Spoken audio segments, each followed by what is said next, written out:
मुन्ने से बच्चों, सभी बच्चों को मार साहब का राम राम। आज पढ़ेंगे हम परिमेय संख्याएं अध्याय 1। ये एनसीईआरटी की पुस्तक के कक्षा 8वीं में है। परिमेय संख्याओं से पहले हम पढ़ चुके हैं प्राकृत संख्याएं। क्या पढ़ चुके हैं? प्राकृत संख्याएं। प्राकृत संख्या यानी नेचुरल नंबर। सामान्यतः हम गिनने के लिए इन संख्याओं का प्रयोग करते हैं। इसे n द्वारा प्रदर्शित किया जाता है। 1, 2, 3, 4, 5, 6 ऐसे ये संख्याएं अनंत तक होती है, प्राकृत संख्याएं कहलाती है। मान लीजिए 5 में से 2 का व्यवकलन किया यानी घटाया तो आए आपके 3। ये 3 भी क्या है? प्राकृत संख्या है। लेकिन मान लीजिए 5 रुपए दिए किसी के और 5 रुपए खर्च करके आ गया, कुछ भी नहीं बचा, यानी क्या बचा उसके पास? शून्य बचा। अब ये शून्य क्या है? प्राकृत संख्या है क्या? अब क्या करें साहब, इसके लिए नई संख्या आई, उसको नाम दिया गया पूर्ण संख्या है। क्या नाम दिया? पूर्ण संख्या। पूर्ण संख्या है यानी होल नंबर। इसे W द्वारा प्रदर्शित किया जाता है। 1, 2, 3, 4, 5, 6 ये है प्राकृत संख्या। लेकिन इसके में यदि 0 को भी शामिल करते हैं तो ये बन जाएगी पूर्ण संख्याएं। इसी प्रकार गोलगप्पे खाने गए, एक प्लेट 5 रुपए की है। गोलगप्पे बहुत अच्छे लगे, हमने 7 रुपए के खा लिए। अब दुकानदार को हमें देने हैं 2 रुपए देने हैं। अब ये ऋण दो, नहीं प्राकृत संख्या है नहीं पूर्ण संख्या है, तो इसको प्रदर्शित करने के लिए बनाई पूर्णांक। पूर्णांक यानी इंटीजर। इसे I द्वारा प्रदर्शित करते हैं, यानी इसमें पूर्ण संख्या होती है 0, 1, 2, 3, 4, 5, 6, 7 और प्राकृत संख्याओं का ऋणात्मक स्वरूप यानी ऋण 1, ऋण 2, ऋण 3, ऋण 4 ये कहलाई पूर्णांक यानी इंटीजर।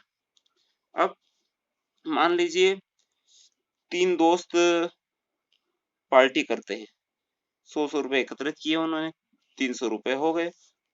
उनका खर्च आ गया 370 रुपए। दुकानदार को उनको देने हैं 370। 300 रुपए तो दे दिए थे, तो बचे उनके 70 रुपए उनको और देना। अब एकत्रित करेंगे वो, तो 70 रुपए 3 दोस्त एकत्रित करेंगे, यानी -70/30। ये -70/30 नहीं प्राकृत संख्या है, नहीं पूर्ण संख्या है, नहीं पूर्णांक है। अब इसे क्या नाम दिया? तो साहब इसको नाम दिया गया परिमेय संख्या है। परिमेय संख्याएं। परिमेय संख्या है यानी अंग्रेजी में कहें तो रेशनल नंबर। Rational number. आप कहेंगे सर ये तो बटे वाली ही संख्या है, वो अपना भिन्न है। हाँ भिन्न है, लेकिन भिन्न में माइनस आता है क्या? भिन्न में माइनस नहीं आता है। परिमेय संख्या को परिभाषा के रूप में लिखें तो वे संख्याएं जिन्हें P/Q के रूप में व्यक्त किया जा सकता है, और Q इज नॉट 0, जहां पर Q 0 नहीं हो सकता है। वे संख्याएं जिन्हें अंश बटे हर के रूप में व्यक्त कर सकते हैं, और हर किसी भी स्थिति में 0 नहीं होना चाहिए। और जहां पर P और Q पूर्णांक है, यानी माइनस की भी हो सकते हैं, जैसे 3/2, 5/7 ये तो भिन्न है, ये भिन्न नहीं है, ये परिमेय संख्या है और इसे भी परिमेय संख्या कह सकते हैं। ऋण 5 कैसे? इसके बटे में कुछ नहीं तो क्या है, एक ये बन गई परिमेय संख्याएं। अब बात करते हैं प्राकृत संख्या। सभी प्राकृत संख्याएं पूर्ण संख्याएं भी है, यानी ये सभी पूर्ण संख्याएं पूर्णांक भी है, यानी ये सभी पूर्णांक परिमेय संख्या है, यानी ये लेकिन सभी परिमेय संख्या पूर्णांक नहीं हो सकती, सभी पूर्णांक पूर्ण संख्याएं नहीं हो सकती और सभी पूर्ण संख्याएं प्राकृत संख्याएं नहीं हो सकती। सारी प्राकृत संख्याएं तो पूर्ण संख्या है, क्योंकि 1 2 3 4 5 6 पूर्ण संख्याओं में भी है, लेकिन 0 प्राकृत संख्याओं में नहीं है।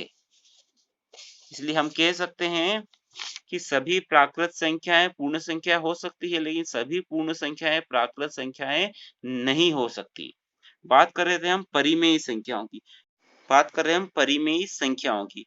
सामान्य शब्दों में कहें तो वे संख्याएं जिन्हें अंश बटे हर के रूप में लिख सकते हैं, जहां पर हर शून्य नहीं होना चाहिए और जहां